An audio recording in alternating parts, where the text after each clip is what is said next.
중요한 건 AI가 창작을 대신하는 것이 아니라 우리가 미처 생각하지 못했던 방향으로 이야기를 확장시켜준다는 점이에요. 이렇게 간단하게 키워드만 설정해서 챗GPT에게 요청을 해도 생각하는 아이디어들을 확장해 줄 수 있습니다. 한마디로 챗GPT는 저한테 있어서는 초안 가속기 같은 거거든요. 여러분들 보시는 바와 같이 스타일 레퍼런스에 넣은 이미지와 굉장히 흡사한 텍스처가 나왔죠.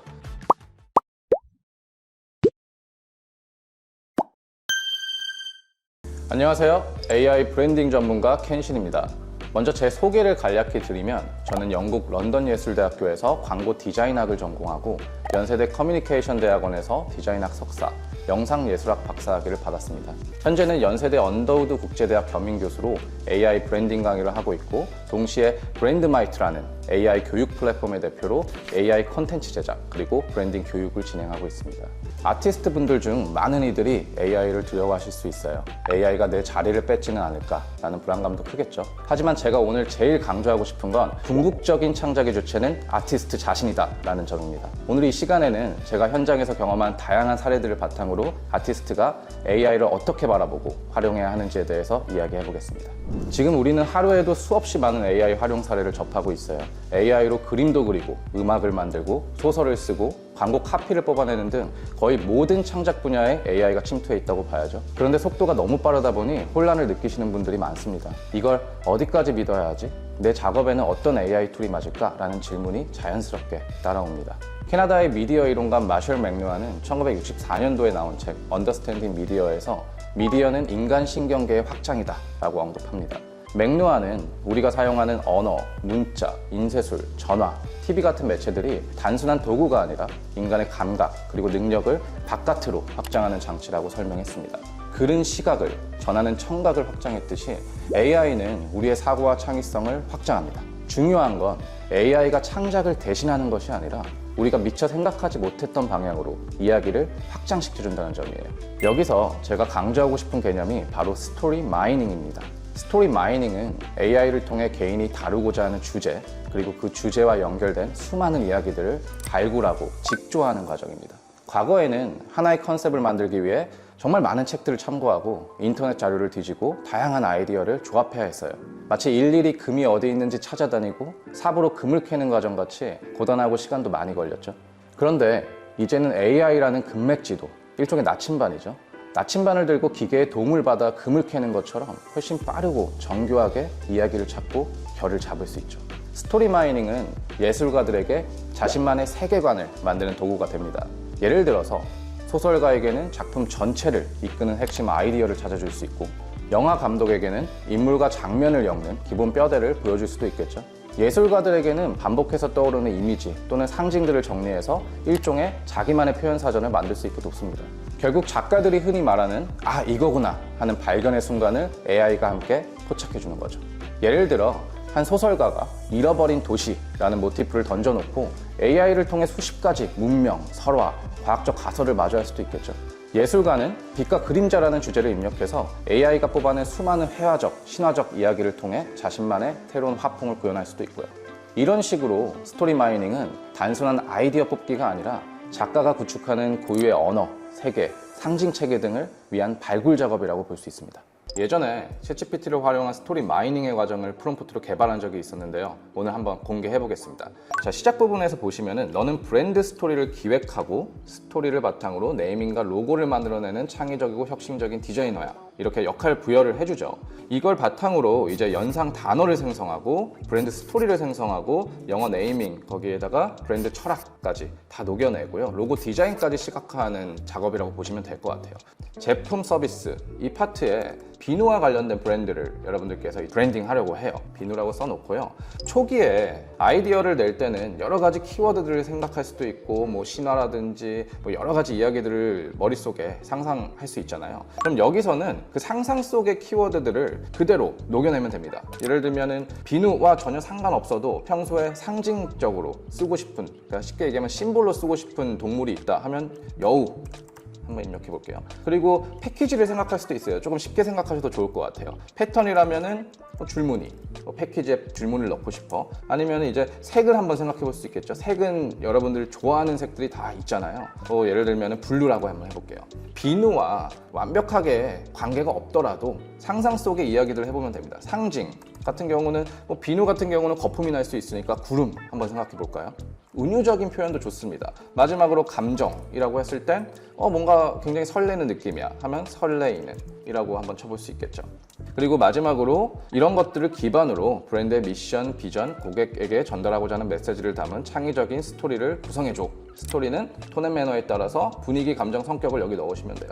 예를 들어서 동화 같고 신비로운 느낌이 들도록 구성해줘. 이렇게 간단하게 키워드만 설정해서 챗GPT에게 요청을 해도 적어도 여러분들이 상상 속에서 생각하는 아이디어들을 확장해 줄 수 있습니다. 쉽게 얘기해서 힌트를 줄 수 있다는 거예요. 그러면은 이걸 그대로 챗GPT로 한번 복사해서 가져가 볼게요. 방금 전에 제가 썼듯이 비누라는 핵심 주제, 브랜드라고 할게요. 비누와 관련된 브랜드에 있어서 이런 키워드 5가지를 넣었고요. 자, 이걸 쳐본다면은 참고로 챗GPT5를 사용하고 있고요. 사실 챗GPT가 아니어도 퍼플렉시티라든지 클로드라든지 다양한 AI 툴들이 있는데 챗GPT가 편한 이유는 아무래도 이 프롬프트 같은 경우에는 로고를 생성하는 데 있어서 그 앞단의 스토리를 기획하고 시각화, 로고 시각화까지 가기 때문에 챗GPT를 활용하고 있습니다. 여기 보시면은 확인되면 시작해 라고 말씀해 주세요 라고 돼 있죠. 이렇게 챗GPT가 한번 쑥 훑고 분석을 한 후에 제가 시작해 라고 하면은 지금부터 단계적으로 챗GPT가 분석을 해서 스토리 초안을 짭니다. 보시는 바와 같이 대표 키워드 이렇게 5가지가 있고요. 주제는 비누고 한때 깊은 숲속에 푸른빛 줄무늬를 두른 작은 여우가 살고 있었습니다 하면서 여우에 대해서 이야기가 나오는데 이게 단순히 여우의 이야기가 아니라 비누랑 연결이 돼요. 자연스럽게. 사람들이 그 비누로 손을 씻을 때마다 가벼운 구름 위를 걷는 설레이는 기분 이런 식으로 비누와 연결해서 스토리 초안이 나오는 거예요. 그리고 미션, 비전까지 설정이 되죠. 작은 순간에 깨끗함을 통해 설레는 하루를 선물한다라든지 여러 가지 메시지들이 나오고요. 2단계에선 브랜드 스토리의 완성본에 있어서는 등장인물은 푸른 줄무늬 여우다. 브랜드의 상징이죠. 그리고 가상의 고객, 바쁜 일상으로 지쳐있는 현대인, 갈등 같은 것도 제가 넣으라고 요청을 했어요. 눈에 보이지 않는 무거움을 안고 살아가는 마음으로 탁해져 있음. 이런 식으로 굉장히 좀 은유적이고 동화 같은 느낌으로 전달이 되고 있어요. 그리고 영어 네이밍 같은 경우는 저작권 이슈도 있기 때문에 이런 것들은 그냥 참고차 여러분들이 활용하시면 좋을 것 같아요. 그래서 이런 식으로 정리가 되고 슬로건까지 나오고 마지막으로 로고 디자인 시각화까지 나오는데요. 달리를 통해서 시각화 해달라고 요청을 하면은 보시는 바와 같이 이렇게 로고가 나왔죠. 그냥 이미지적으로 중요한 것보다는 이 안에 어떤 스토리가 있는지 중요한 거고 오늘 프롬프트를 통해서 여러분들 이야기들을 챗GPT가 어떻게 풀어나가는지 확인할 수 있으셨을 것 같아요. 그럼 이 실습은 여기서 마무리하고 다음 이야기 한번 해보도록 하겠습니다. 아티스트들에게 가장 중요한 건 아이덴티티입니다. 다시 말해 개인의 시각적인 아트워크를 통해 어떠한 메시지와 철학을 관객들에게, 관찰자들에게 꾸준히 보여줄 것인가의 문제입니다. 브랜드 아이덴티티는 일관성이 있을 때 힘을 발휘하죠.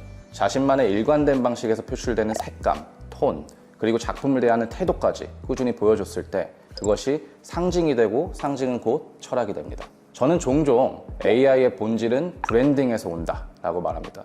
아티스트가 어떤 메시지를 세상에 던지는지 그것이 곧 브랜딩의 시작입니다. 이런 이유로 AI를 활용할 때 가장 중요한 건 퀄리티보다 일관성인데요. 다양한 툴을 사용하더라도 내가 전달하고자 하는 철학과 메시지 그리고 그 메시지를 표현하는 시각적 언어가 일관되게 이어져야 됩니다.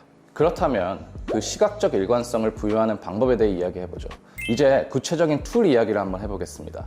먼저 방금 스토리 마이닝 과정에서 보듯이 챗GPT는 단순히 답을 주는 도구가 아닙니다. 오히려 무수한 가능성 그리고 아이디어를 펼쳐주는 파트너에 가깝죠. 저는 챗GPT를 스토리 초안이나 기획 구조를 빠르게 세우는 데 활용하는데요. 예를 들어서 영상 스토리의 큰 흐름을 먼저 받아보고 그 위에 제 해석과 디테일을 입히는 식으로 그렇게 챗GPT를 활용하죠. 이런 방식은 생각보다 효율적이에요. 한마디로 챗GPT는 저한테 있어서는 초안 가속기 같은 거거든요. 챗GPT는 스토리텔링을 도와줄 뿐만 아니라 사용하는 AI 툴의 성격에 맞는 프롬프트를 제공함으로써 든든한 협업자가 됩니다. 다음은 이미지와 영상 생성을 위한 툴 미드저니에 대해서 이야기해보죠. 미드저니는 퀄리티뿐만 아니라 스타일의 다양성, 무엇보다도 시각적 일관성을 관리하는 데 있어서 탁월합니다. 쉽게 말하면 원하는 스타일을 세밀하게 구현할 수 있다는 점이죠. 물론 완벽할 수는 없어요. 하지만 그것이 가능하다는 것 자체가 미드저니의 가장 큰 장점이라고 볼 수 있습니다. 그리고 이를 가능하게 하는 것이 바로 파라미터라는 개념인데요. 파라미터라는 것은 프롬프트 작성 후에 추가로 입력하는 영역이에요. 복잡해 보이지만 막상 이해하면 생각보다 간단합니다. 오늘 실습을 통해서 파라미터의 핵심 기능 중 하나인 스타일 레퍼런스에 대해서 짧게 속성으로 설명해 보겠습니다. 먼저 제가 개인 작품으로 만든 AI 아트워크 사례를 보여드릴게요. 보시는 바와 같이 모두 제 머릿속에 있던 상상인데요. 이를 기반으로 이제 챗GPT를 활용해서 비주얼 컨셉 그리고 스토리 라인을 잡았어요. 그리고 그에 해당하는 프롬프트를 제가 일일이 뽑아서 미드저니로 키 비주얼 그리고 영상 푸티지를 생성했습니다.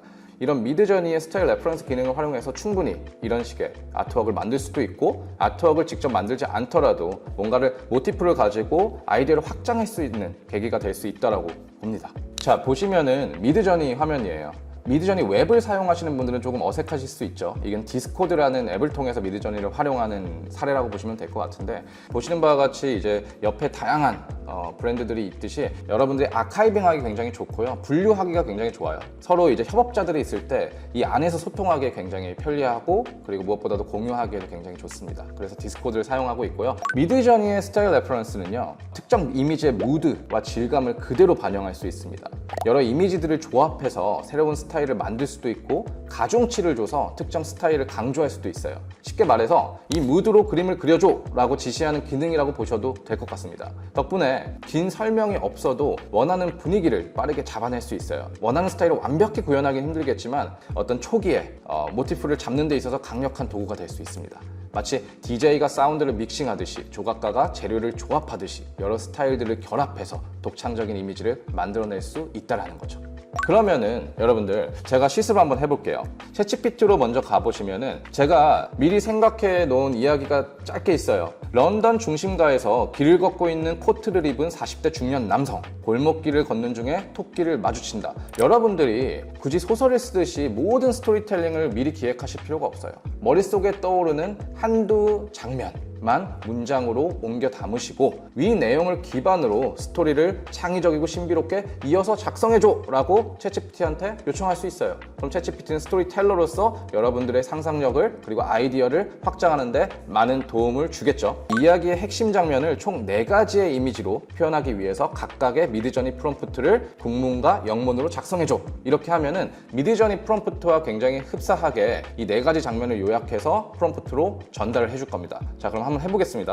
먼저 이야기를 만들어주겠죠. 런던의 한복판, 비 내린 뒤 물기를 머금은 돌바닥 위를 코트를 입은 40대 남성이 걷고 있었습니다.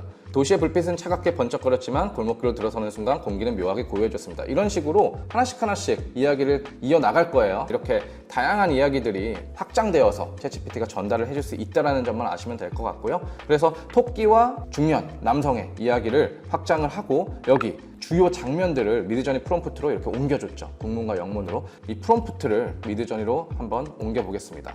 자, 여기서 스타일 레퍼런스에 대해서 이야기하고 있잖아요. 굉장히 중요한 점이 있어요. 스타일 레퍼런스는 말 그대로 본인이 원하는 스타일이 될 수 있는 이미지가 있어야 됩니다. 그래서 제가 오늘 가져온 것들은 이렇게 총 4개예요. 말 그대로 일러스트레이션인데 약간 블랙 앤 화이트 기반이고 약간의 텍스처가 있죠. 종이 질감 느낌이라든지 일러스트레이션 텍스트가 있어요. 이렇게 비슷한 일러스트레이션, 여러분들이 원하시는 스타일의 레퍼런스를 3-4개 정도 모으시고요. 이거 자체를 미드저니로 가지고 와 보겠습니다.